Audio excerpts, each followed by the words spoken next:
الحمدللہ رب العالمین وبہ نستعین اما بعد فاعوذ باللہ من الشیطان الرجیم بسم اللہ الرحمن الرحیم وَلَقَدْ يَسَّرْنَا الْقُرْآنَ لِلذِّكْرِ فَهَلْ مِن مُدَّكِرٍ صدق اللہ العظیم۔ اللہ رب العزت نے ارشاد فرمایا، ہم نے قرآن مجید کو نصیحت حاصل کرنے کے لیے بہت آسان بنا دیا ہے، تو ہے کوئی جو قرآن مجید سے نصیحت حاصل کرے۔ قرآن مجید نے دو الفاظ کا استعمال کیا ہے، تدبر کے لیے اور تذکر کے لیے۔ یعنی ایک ہے کہ قرآن مجید کے اندر انسان تدبر حاصل کرے، اور دوسرا ہے کہ تذکر حاصل کرے۔ تدبر کے لیے تو علمی بصیرت کی ضرورت ہے، اور علم کے اندر، عربی کے اندر کافی گہرائی اور گہرائی کی ضرورت ہے، لیکن تذکر کے لیے، نصیحت حاصل کرنے کے لیے اتنی زیادہ علم کے اندر اور عربی کے اندر گہرائی کی ضرورت نہیں ہے۔ اگر بندہ مومن شوق اور ذوق کے ساتھ، محبت کے ساتھ، صدق دل کے ساتھ قرآن مجید کو سمجھنے کی کوشش کرے، اس سے نصیحت حاصل کرنے کی کوشش کرے، اور کچھ حد تک عربی سیکھ لے کہ قرآن پڑھتے پڑھتے وہ اس کے متن کو سمجھ سکے، اس کے مفہوم کو سمجھ سکے، تو پھر یہ بہت ہی زیادہ مؤثر ثابت ہو سکتا ہے قرآن مجید سے نصیحت حاصل کرنے کے لیے۔ رمضان المقدس کا بابرکت مہینہ ہمارے درمیان ہے۔ اس مہینے کے اندر اکثر و بیشتر لوگ دیگر امور خیر کے اندر بڑھ چڑھ کر حصہ لیتے ہیں، روزے کا اہتمام کرتے ہیں، صدقات نافلہ، صدقات، زکوٰۃ اور خیرات کا اہتمام کرتے ہیں، لیکن عموماً یہ دیکھا گیا ہے کہ قرآن مجید سے جس قدر الفت اور جس قدر تعلق ہونی چاہیے ایک بندے مومن کو، وہ تعلق اور وہ محبت اور وہ ربط اور ضبط قرآن مجید سے دیکھنے کو نہیں ملتا مسلمانوں کے تئیں، مسلمانوں کے درمیان۔ لہٰذا ضرورت اس بات کی ہے کہ رمضان المقدس کے مہینے کے اندر خاص طور پہ قرآن مجید کو پڑھا جائے، اس کی تلاوت کی جائے اور اس کو سمجھنے کی کوشش کی جائے۔ پروردگار عالم نے رمضان المقدس کا تعارف کروایا وہ قرآن کے ذریعے سے۔ رمضان المقدس کو جو احترام ملا،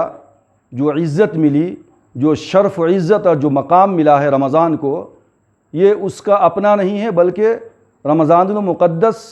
کو قرآن سے نسبت ہونے کی وجہ سے رمضان کو وہ احترام مل گیا، وہ عزت مل گئی، اور وہ قدر و منزلت قرآن مجید کو جو ہے مل گئی ہے۔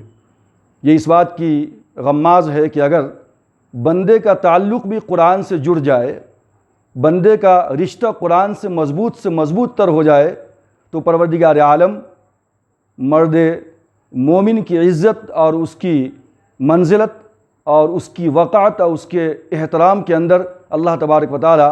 مزید سے مزید اضافہ کر دیا کرتا ہے۔ حضرت سیدنا عمر فاروق رضی اللہ تعالی عنہ کے متعلق آتا ہے کہ جس وقت وہ خلیفہ بنے اور ایک موقع سے وہ سپہ سالار اعظم، پوری فوج کے کمانڈر بن کر ایک وادی سے، ایک ویلی سے گزر رہے تھے، تو وہاں پہ پوری فوج کو آپ نے روک دیا، اور وہ ویلی وہ تھی، وہ مقام وہ تھا کہ کبھی زمانے جاہلیت کے اندر حضرت عمر فاروق رضی اللہ تعالیٰ عنہ اپنی بکریاں چرایا کرتے تھے، اور اب عالم یہ ہے کہ پورے کے پورے خطۂ اسلام کے سب سے بڑے چیف ہیں اور آرمی کے فوج کے کمانڈر ہیں، تو اس ویلی کو خطاب کرتے ہوئے سیدنا عمر فاروق رضی اللہ تعالیٰ عنہ نے ارشاد فرمایا کہ او عمر، یہ وہی ویلی ہے، یہ وہی وادی ہے کہ جس کے اندر کبھی تو اپنی بکریاں چرایا کرتا تھا، لیکن جب بکریوں کو چرا کر واپس جاتا تو تیرا باپ خطاب یہ کہا کرتا تھا کہ او عمر، تیرے اندر تو اتنا بھی سلیقہ نہیں ہے کہ تو بکریوں کو ٹھیک طریقے سے چرا سکے گریزنگ فیلڈ کے اندر، تیری بکریاں بھوکی رہ جایا کرتی ہیں۔ تو وہ عمر کہ جس کو زمانہ جاہلیت کے اندر بکریوں کو چرانے کا سلیقہ اور طریقہ نہیں تھا، لیکن آج وہی عمر پورے کے پورے دارالاسلام کا چیف ہے اور اتنے بڑے جو ہے اسلامی فوج کا کمانڈر ہے اور چیف ہے۔ اور عمر، تجھے معلوم بھی ہے کہ یہ عزت، یہ مقام، یہ مرتبہ تجھے کیوں مل گیا آخر؟ یہ صرف اور صرف اس وجہ سے کہ تیرا رشتہ قرآن مجید کے ساتھ جڑ گیا ہے، تو قرآن سے جڑ گیا ہے، تیرا رشتہ قرآن سے مضبوط ہو گیا ہے۔ پروردگار عالم نے تجھے رفعتیں عطا کی ہیں اور تجھے نعمتیں عطا کی ہیں اور تجھے بلندی اور اللہ تبارک و تعالیٰ نے قدر و منزلت سے نوازا ہے، یہ قرآن سے رشتہ اور قرآن سے نسبت ہونے کی وجہ سے۔ تو بزرگان محترم، اگر بند مومن کا رشتہ قرآن سے جڑ جائے تو اللہ تبارک و تعالیٰ رفعتیں عطا کرتا ہے، ترقی عطا کرتا ہے اور عزت اللہ تبارک و تعالیٰ دنیا کے اندر عطا فرماتا ہے۔ اسی لیے اقبال کہتے ہیں کہ وہ زمانے میں معزز تھے مسلمہ ہو کر، وہ زمانے میں معزز تھے مسلمہ ہو کر، اور تم خار ہوئے تاریک قرآن ہو کر۔ اور پھر اقبال نے کہا کہ گر تو می خواہی مسلمہ زیستن،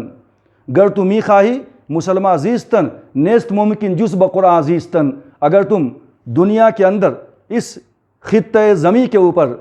مسلمہ ہو کر جینا چاہتے ہو، عزت و آبرو کی زندگی جینا چاہتے ہو، تو یہ قرآن کو پڑھے بغیر، قرآن سے اپنا رشتہ جوڑے بغیر اس دنیا کے اندر تمہیں عزت اور احترام کبھی نہیں حاصل ہو سکے گا۔ آج ظاہر سی بات ہے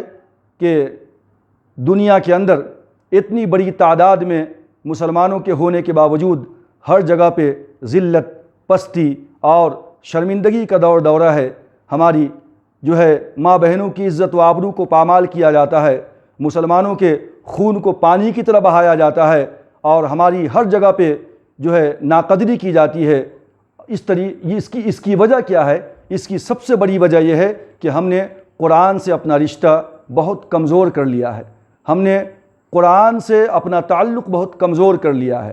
جب قرآن سے تعلق بندے کا کمزور ہوتا ہے تو اللہ سے بھی تعلق کمزور ہوتا ہے، اس کے رسول سے بھی تعلق کمزور ہو جایا کرتا ہے۔ اللہ تبارک و تعالیٰ سے تقرب حاصل کرنے کا، اللہ سے ملنے کا، اللہ سے ہم کلام ہونے کا سب سے بہترین ذریعہ ہے، سب سے بہترین وسیلہ ہے بزرگ دوستو، وہ کیا ہے؟ قرآن مجید۔ حضرت عبداللہ ابن مبارک رحمۃ اللہ علیہ بہت بڑے جلیل القدر عالم دین، بہت بڑے محدث اپنے وقت کے، بہت بڑے فقیہ، ان کا یہ معاملہ تھا کہ پورے سال کے اندر 6 مہینے وہ جنگ کے اندر گزارا کرتے تھے، 6 مہینے جہاد کے اندر اپنا وقت گزارا کرتے تھے، چونکہ اس وقت اسلام کی سرحدیں وسعت پذیر ہو رہی تھی، وسیع تر ہوتی جا رہی تھی، تو سرحدوں کے اوپر جنگیں جاری تھیں۔ حضرت عبداللہ ابن مبارک رحمۃ اللہ علیہ 6 مہینے جنگ کے اندر شریک ہوا کرتے اور 6 مہینے وہ اپنے گھر آ جایا کرتے، لیکن وہ اپنے گھر کے اندر ہی رہا کرتے، باہر جانا، لوگوں سے ملنا جلنا بالکل نہ کے برابر ہوا کرتا تھا۔ صرف فرض نمازوں کے لیے مسجد تک جایا کرتے اور پھر اپنے گھر میں واپس آ جایا کرتے، قرآن مجید کی تلاوت میں مصروف ہو جایا کرتے اور حدیث رسول صلی اللہ علیہ وسلم کے پڑھنے میں وہ مشغول ہو جایا کرتے۔ دوستوں نے سوال کیا، پوچھا کہ عبداللہ ابن مبارک کیا بات ہے کہ آج کل تم بہت زیادہ تنہائی پسند ہو گئے ہو، لوگوں سے ملتے جلتے نہیں ہو، آخر اس طرح تنہائی میں رہ کر کے کیسے زندگی گزار رہے ہو، کیسا وقت گزرتا ہے تمہارا؟ عبداللہ ابن مبارک رحمۃ اللہ علیہ کا جو جواب تھا وہ قابل غور ہے، وہ سوچنے کے قابل ہے، اور وہ ہم سب کو اپنے دامن میں جھانک کر دیکھنے کی ضرورت ہے کہ ہمارے بزرگوں کا تعلق قرآن سے کس طرح تھا اور ہمارا تعلق قرآن کے ساتھ آج کیسا ہے۔ حضرت عبداللہ ابن مبارک رحمۃ اللہ علیہ نے فرمایا کہ میں اکیلے کہاں رہتا ہوں گھر کے اندر، میں تنہا نہیں ہوں،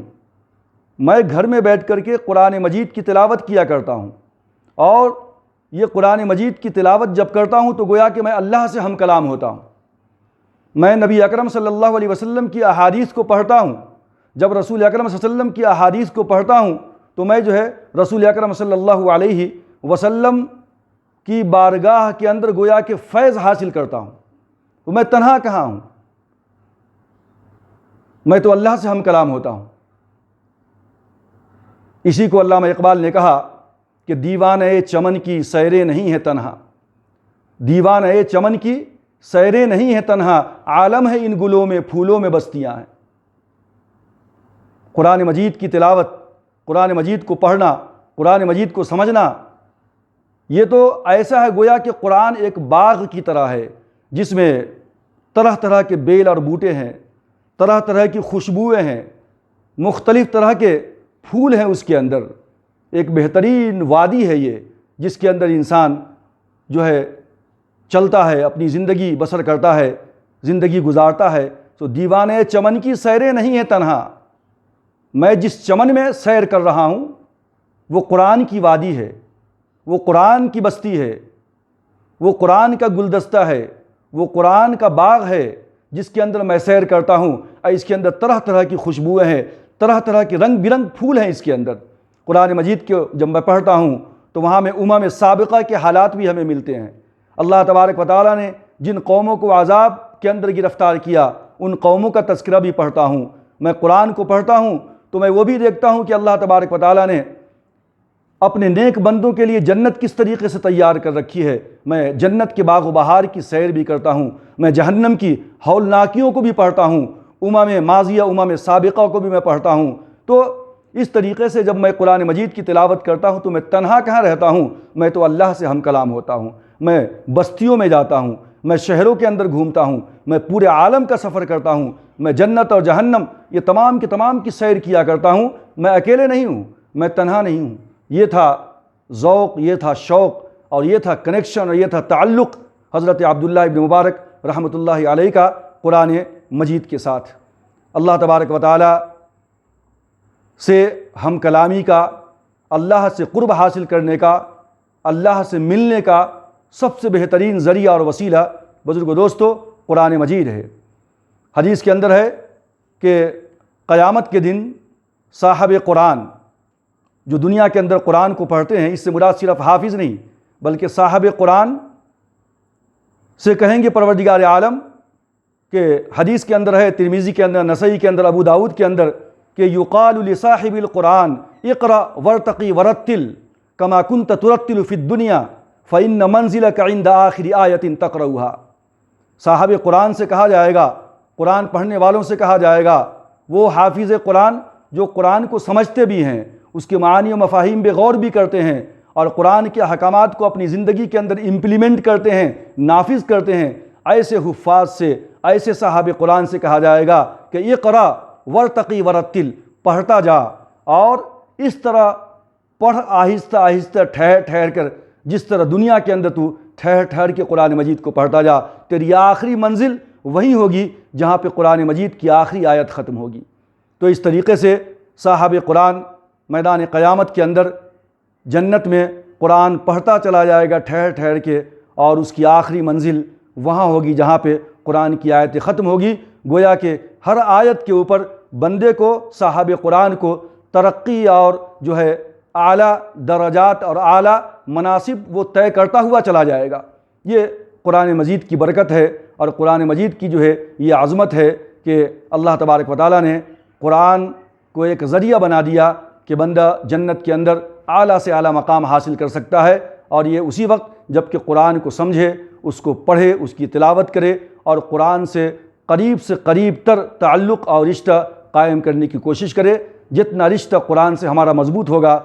تقرب الی اللہ یعنی اللہ تبارک و تعالیٰ کی قربت اتنی ہی زیادہ ہم سب کو نصیب ہوگی۔ اللہ تبارک و تعالیٰ سے دعا ہے کہ اللہ تعالیٰ ہم تمام لوگوں کو قرآن مجید پڑھ کر، سمجھ کر پڑھنے کی توفیق عطا فرمائے۔ آمین وآخر دعوانا ان الحمد للہ رب العالمین۔